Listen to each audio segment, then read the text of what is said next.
வணக்கம் நேயர்களே, இது channel G. Welcome back to another episode of channel G. வெளிச்சத்திற்கு வாங்க என்ற தொடர் பாலஜோதிடம் என்ற வார இதழில் வெளிவந்து கொண்டு இருக்கிறது. அதனை உங்களுக்கு படைக்கிறோம், கேட்டு மகிழுங்கள், கருத்துக்களை சொல்லுங்கள். இனி சிந்தனைக்கு வருவோம். வெளிச்சத்திற்கு வாங்க. எப்படியோ ஒரு வழியா சனியார் பெயர்ச்சி வந்தே விட்டது. ஆனாலும் பாருங்க, எந்த சானலை திருப்பினாலும் சனிப்பெயர்ச்சி பலன்கள் என்று சொல்லாமல் விடுவதில்லை. அதிலும் இந்த ராசிக்கு நல்லது என்று ஒருவர் சொன்னால், இன்னொரு கண்ணோட்டத்தில் இப்படி இருக்க வேண்டிய அவசியம் இல்லை என்று இன்னொரு சானலில் சொல்றாங்க. இன்னும் சிலர் இந்த ராசி பலன் ஒரு குறிப்பிட்ட அளவில் தான், மற்றபடி உங்கள் பிறப்பு ஜாதகத்தை வைத்து தான் பலன் சொல்ல வேண்டும் என்று சொல்றாங்க. ஒவ்வொருவரும் ஒரு கண்ணோட்டத்தில் சொன்னாலும் அவரவர்கள் சொல்வதை கேட்கும் போது அது சரிதான் என்று சொல்வது போல தோன்றுகிறது.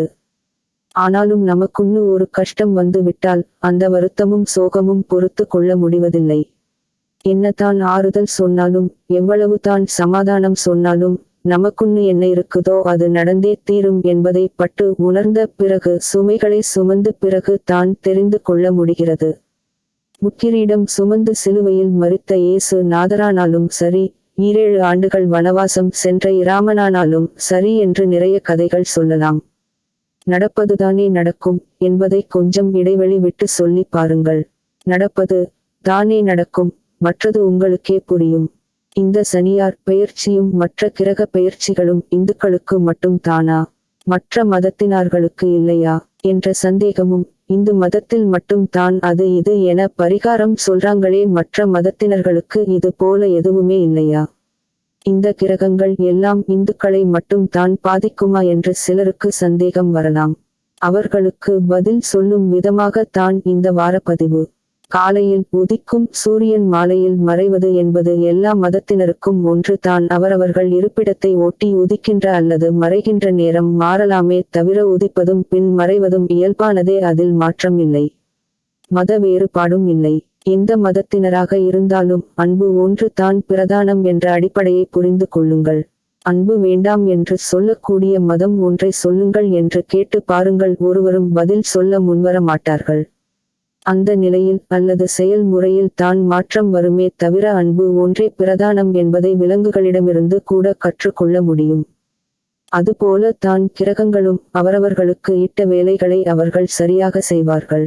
மாற்று மதத்தினர் சோதிடம் பார்க்க வரும் போது அவர்கள் மனதை புண்படுத்தாத வகையில் அவர்கள் சமய வழிபாட்டு முறைகளை சொல்லி நல்வழிப்படுத்த வேண்டும் என்பது தான் சோதிடர்களின் அடிப்படை கடமை என்பதை புரிந்து கொண்டால் சொல்ல வரும் விஷயத்தை புரிந்து கொள்ள முடியும். சனியார் பெயர்ச்சி பற்றிய சிந்தனைக்கு வரலாம். சனியார் பெயர்ச்சியினுடைய தாக்கமும் பாதிப்பும் எல்லா மதத்தினருக்கு மட்டுமல்ல, இது பற்றிய நம்பிக்கை இல்லாதவர்களுக்கும் உண்டு. இதில் துளியும் மாற்று கருத்து இல்லை.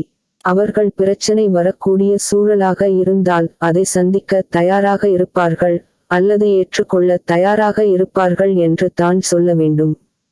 அப்படி என்றால் பரிகாரங்கள் செய்வதால் இந்த தாக்கம் குறையுமா என்று கேட்க வருகிறீர்கள், புரிகிறது.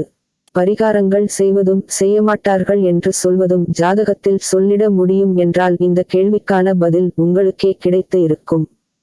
லாப சனி, கர்ம சனி, அஷ்டம சனி, கண்டக சனி, ரோக சனி, அர்த்தாஷ்டம சனி, ஜென்ம சனி, விரய சனி என்று எந்த நிலையில் இருந்தாலும் உரியவர்களுக்குரிய அந்த பலன்கள் கிடைத்தே தீரும். இந்துக்கள் மட்டுமல்ல, மற்ற மாற்று மதத்தினரவர்களுக்கும் சொல்லக்கூடிய எளிமையான பரிகாரங்களை பலமுறை சொல்லி இருக்கிறோம். சரி, எல்லோரும் பயன்படுத்தி சனியார் பெயர்ச்சி தாக்கத்தில் இருந்து சிரமங்களை எதிர்கொண்டு வெற்றி பெறக்கூடிய எளிய பரிகாரம் ஒன்று சொல்லவா? இதை எந்த மதத்தினரும் செய்யலாம். மதம், கடவுள், சோதிடம் என நம்பிக்கை இல்லாதவர்களும் செய்யலாம். இது சுலபமானது தான். உங்களுக்கு வசதியான ஒரு சனிக்கிழமையில் சனி ஓரையில் முள் செடி ஒன்றை நட்டு விடுங்கள். சில ஆண்டுகள் கழித்து அடுத்த சனியார் பெயர்ச்சியில் வெட்டி விடலாம், தவறில்லை. நகரத்தில் வாழ்பவர்கள், அடுக்குமாடி கட்டிடத்தில் வசிப்பவர்கள் இது போல செய்ய முடியாது என்று வருத்தப்பட தேவையில்லை. இவர்கள் காக்டஸ் என்று சொல்லக்கூடிய ஒரு வகை கள்ளி செடியை வீட்டில் ஒரு ஓரத்தில் வைத்து வளர்த்தால் போதும். 300 விதமான கள்ளிச்செடிகள் இருக்கிறது. உங்கள் ஜாதகத்தில் சனியார் அமைந்து இருக்கும் இடத்தை பொறுத்து எந்த கள்ளியை வாங்க வேண்டும் என உங்கள் அருகாமையில் உள்ள உங்களுக்கு நம்பிக்கைக்குரிய ஜோதிடரிடம் கேட்டு தெரிந்து கொள்ளுங்கள். எங்கள் வீட்டில் ஏற்கனவே அழகுக்காக இது போன்ற காக்டஸ் வளர்க்கிறோமே என்று சொல்பவர்கள் இன்னொன்றை தனியாக வைத்து வளர்க்கலாம். தவறில்லை. ஒவ்வொருவருக்கும் கிரக பாதிப்பு இல்லாமல் இருக்க ஒவ்வொருவரும் தனித்தனியாக எங்கே வேண்டுமானாலும் வைத்து வளர்க்கலாம். படுக்கையறையில் மட்டும் வைத்துக் கொள்ளாதீர்கள். இந்த காக்டஸ் வகைகள் பராமரிக்க தேவையில்லை. தானே வளரும். தண்ணீர் கூட தினமும் தர தேவையில்லை. நவ கிரகங்களிலேயே ஒரு ராசியில் இருந்து இன்னொரு ராசிக்கு பெயர்ச்சியாக அதிக நாட்கள் எடுத்துக்கொள்ளும் கிரகம் சனியார் தான் என்பது சோதிட அன்பர்களுக்கு தெரியும்.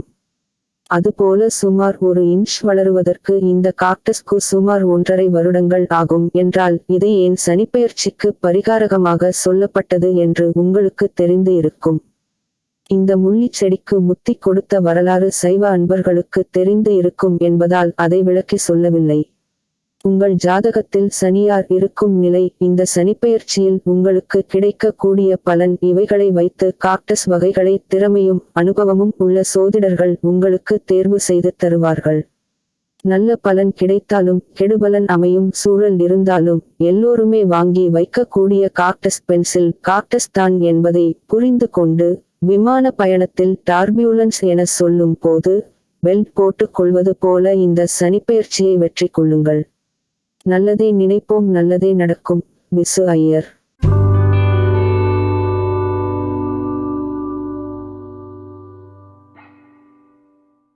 அன்பு நேயர்களே, உங்களுக்கு விருப்பமான நிகழ்ச்சிகள் சேனல் ஜி-யில் தினம் ஒளிபரப்பாகிக் கொண்டு இருக்கிறது. உங்கள் கருத்தை எங்களுக்கு எழுதி அனுப்புங்கள். எங்களுக்கு எழுதி அனுப்ப வேண்டிய முகவரி podcast channelg@gmail.com.